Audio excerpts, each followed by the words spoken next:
कारण एक मिसकॉन्सेप्शन हम लोग का दिमाग में हमेशा बैठा हुआ रहता है, ठीक है? कि इसके चेंज होने, ए के चेंज हो, ए अगर डबल कर देंगे तो वीडी हाफ हो जाएगा, वीडी डबल कर देंगे तो ए हाफ हो जाएगा। जैसे यहाँ पे हम लोग क्या किए थे, रेडियस को डबल कर दिए थे। तो फॉर्मूला से देखो पाई आर स्क्वायर, अगर तुम रेडियस डबल कर देता है ना तो एरिया 4 टाइम्स बढ़ जाएगा। एरिया 4 टाइम्स बढ़ गया तो पहला थिंकिंग मेरा दिमाग में आता है, एरिया जैसे ही 4 गुना हो जाएगा तो वीडी को 1/4 टाइम्स घटना होगा, तभी वो वाला फॉर्मूला फॉलो करेगा।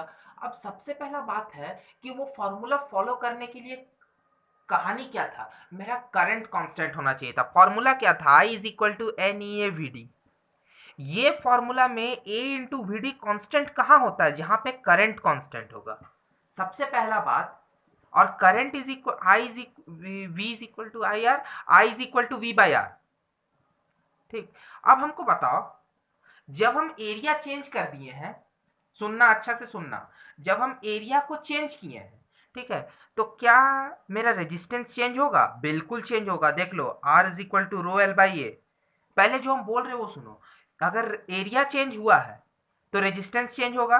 रेजिस्टेंस अगर चेंज हो गया तो क्या बताओ, वोल्टेज चेंज हुआ था? हम पहले ही बोल चुके थे, जो पोटेंशियल अप्लाई किया गया था वो पोटेंशियल चेंज नहीं हो रहा है। ठीक है, पोटेंशियल तो हो गया बैटरी के कारण जो मिल रहा था, तो जो बैटरी के कारण हमको पोटेंशियल मिल रहा था वो तो चेंज हो नहीं रहा है। ठीक है, क्योंकि बैटरी बाहर से जो हम बैटरी लगाए हैं उसमें तो कोई चेंज नहीं ना कर रहे हैं, हम तो अंदर में कंडक्टर में चेंज कर रहे हैं। ठीक है, तो पोटेंशियल मेरा चेंज नहीं हो रहा है, लेकिन रेजिस्टेंस चेंज हो गया। रेजिस्टेंस चेंज हो गया मतलब करंट भी चेंज हो गया। करंट चेंज हो गया तो फिर ए इंटू वी डी कॉन्स्टेंट रहने वाला बात तो उठता ही नहीं है। मतलब जो हम लोग का पहला थिंकिंग होगा कि ए इंटू वी डी कॉन्स्टेंट होगा, इस रिस्पेक्ट में सॉल्व करते हैं हम लोग गलत हो जाएंगे, फंस जाएंगे। ठीक है, मतलब मेरा करंट कभी भी कांस्टेंट रहेगा ही नहीं। करंट कांस्टेंट तो है ही नहीं। क्या कांस्टेंट है? वोल्टेज कांस्टेंट है। ठीक है, तो आई इज इक्वल टू हम लोग क्या लिख सकते हैं, वी बाई आर लिख सकते हैं, लिख सकते हैं। ठीक, तो v इज इक्वल टू हम लोग क्या लिख सकते हैं, N E A V D लिख सकते हैं, इंटू आर। देखना अच्छा से, N E A V D, R को क्या लिख सकते हैं, rho L by A cut गया।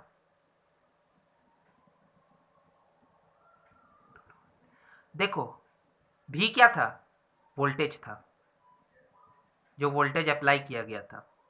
ठीक है, अप्लाइड वोल्टेज कांस्टेंट होगा ना? बिल्कुल होगा। एन कांस्टेंट होगा? होगा। ई भी कांस्टेंट है, रो भी कांस्टेंट है, एल भी कांस्टेंट है, मतलब वी डी भी कांस्टेंट होगा। यहाँ हर चीज कांस्टेंट है इस फॉर्मूला में, वोल्टेज भी कांस्टेंट है। ठीक है, तो वी डी भी कांस्टेंट होगा। मतलब एरिया तुम दुगुना करो, 4 गुना करो, रेडियस को 6 गुना कर दो, तुम अगर लेंथ को इंक्रीज नहीं कर रहा है, लेंथ वाला फैक्टर कांस्टेंट है, अगर तुम एरिया को चेंज कर रहा है ना, तो वीडी में कोई चेंज नहीं आएगा। ठीक है, क्योंकि वोल्टेज चेंज नहीं हो रहा है। ठीक है, यहाँ पे करंट कांस्टेंट नहीं है इस केस में, इस केस में वोल्टेज कांस्टेंट है। यही बात फंस जाते हैं हम लोग, सबसे बड़ा गलती यही हो जाता है, जहां हम लोग करंट को कांस्टेंट मान लेते हैं और A into V D constant solve करके एरिया 4 टाइम्स हो गया तो वी डी को 1/4 टाइम्स कर देते हैं। ठीक है, यही गलती हो जाता है। ठीक है, जो बहुत अच्छा से याद ध्यान रखना कि क्वेश्चन में बोल किसको रहा है, करंट को कांस्टेंट रखने बोला, वोल्टेज कांस्टेंट रह रहा है, क्या कांस्टेंट रह रहा है, उसके बेसिस पे ये क्वेश्चन था, बहुत इंपॉर्टेंट क्वेश्चन था। ठीक है, अब बाकी जो क्वेश्चन है वो आसान है। अब वो डायरेक्ट फार्मूला बेस्ड तुमको क्वेश्चन दिखेगा। जैसे अगर हम तुमको बोलेंगे कि बताओ, जो वोल्टेज है उसको 2 टाइम्स कर दिए, 2v कर दिए, जो वोल्टेज है उसको दुगना कर दिए, तो इलेक्ट्रिक फील्ड में क्या चेंज आएगा? सीधा सा बात है, इलेक्ट्रिक फील्ड 2 टाइम्स हो जाएगा, होना ही होगा, क्योंकि E is equal to V by L होता है। अगर वोल्टेज दुगना हो गया तो इलेक्ट्रिक फील्ड भी दुगना हो जाएगा। Vd इज इक्वल टू क्या होता है, Vd का फॉर्मूला क्या था, ई टाउ बाई एम। अब बताओ, अच्छा एक और फॉर्मूला लिखते हैं इसी का हम लोग, ई के जगह V by L, tau by M. ठीक है, अच्छा अगर वी डबल कर दिए हैं तो कोई और कुछ, कोई फैक्टर क्या चेंज होगा? ई चेंज होगा, टाउ चेंज होगा, एल चेंज होगा, एम चेंज होगा, कुछ चेंज नहीं हो रहा। मतलब वी को डबल कर देने से मेरा वीडी भी डबल हो जाएगा।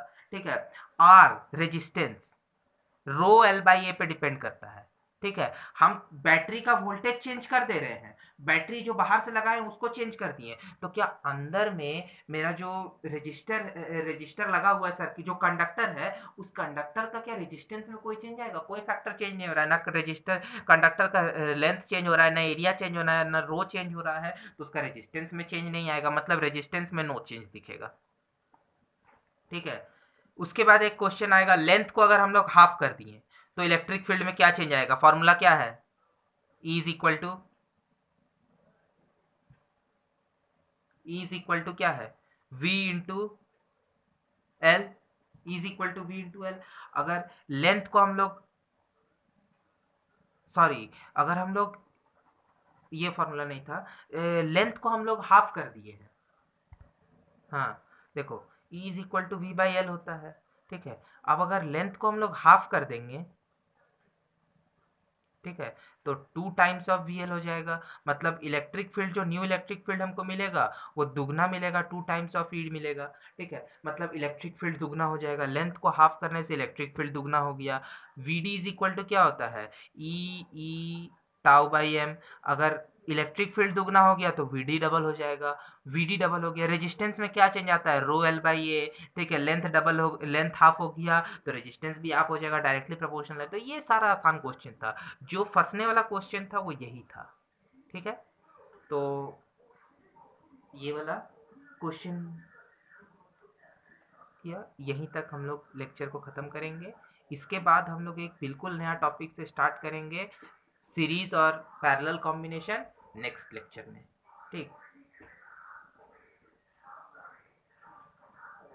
ये लेक्चर, इस लेक्चर में हम लोग सीरीज पैरेलल कॉम्बिनेशन स्टार्ट नहीं करेंगे, एक दो क्वेश्चन देख लेते हैं और छोटा मोटा। ठीक, चलो, नेक्स्ट लेक्चर में हम लोग सीरीज और पैरेलल कॉम्बिनेशन स्टार्ट करेंगे। ठीक है, तो एक और रेजिस्टेंस से जो क्वेश्चन पूछा जाता है जनरली, वो कैसा क्वेश्चन होता है उस बताते तुमको। जैसे हम बोले थे कि रेफरेंस टेम्परेचर का बात किया जाएगा, जैसे तुमको क्या बोल दिया कि 0 डिग्री सेल्सियस जब था उस समय रेजिस्टेंस का टेम्परेचर, 0 डिग्री सेल्सियस जब था उस समय रेजिस्टेंस 5 ओम था। 100 डिग्री जब टेम्परेचर हुआ उस समय रेजिस्टेंस 5.23 ओम हो गया। तो बताओ, जब T डिग्री टेम्परेचर होगा, ठीक, अच्छा से सुनना, टेम्परेचर कितना डिग्री टेम्परेचर होगा, इस टी का वैल्यू कितना होगा, कितना डिग्री टेम्परेचर होगा कि रेजिस्टेंस 5.795 ओम हो जाएगा। ये एक्चुअली एनसीईआरटी का क्वेश्चन है। क्वेश्चन एग्जाम्पल 3.4 खोलना, क्वेश्चन यही पूछा है कि 0 डिग्री टेम्परेचर जब था तो 5 ओम रेजिस्टेंस था, 100 डिग्री था तो 5.23 ओम था, और टी डिग्री कितना टेम्परेचर में 5.793 हो जाएगा। और यहाँ पे एक डायरेक्ट फॉर्मूला अप्लाई करके इस क्वेश्चन को सॉल्व कर दिया। हम लोग उस फॉर्मूला को डिराइव करेंगे कि वो फॉर्मूला आया कहाँ से। ठीक है, तब हम लोग को थोड़ा क्लियर होगा। ठीक है, जैसे हम बोले थे ये मेरा रेफरेंस टेम्परेचर है, ठीक है, 0 डिग्री पे जो एकदम इनिशियल टेम्परेचर जो हुआ था। ठीक है, तो 0 डिग्री पे जो मेरा रेजिस्टेंस था वो कितना था? 5 ओम था। ठीक है, तो पहले हम 100 डिग्री के लिए कैलकुलेट करते हैं। R100 इज इक्वल टू क्या हो जाएगा? R0 1 plus alpha del theta, del theta मतलब change in temperature, change in temperature कितना हो जाएगा? 100 माइनस 0, 100। ठीक है, और हमको निकालना है RT, R0 1 plus alpha T.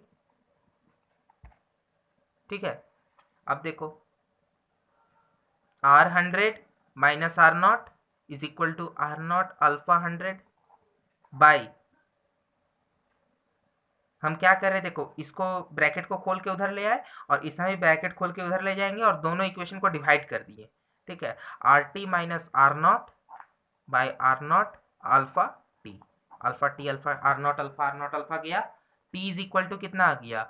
RT minus R0 by R100 minus R0 into 100।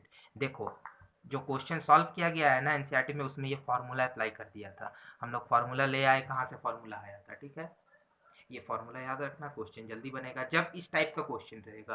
ठीक है, एक और बात, एक और एनसीईआरटी में एक और टाइप का क्वेश्चन दिया हुआ है, उसमें करंट वरेंट, उसी के ऊपर जब तुम क्वेश्चन जाएगा ना तो एक और क्वेश्चन दिया हुआ है जिसमें करंट वरेंट का बात किया है। ठीक है, इतना करंट है तो इस समय इतना वोल्टेज था तो इस समय इतना करंट हो गया।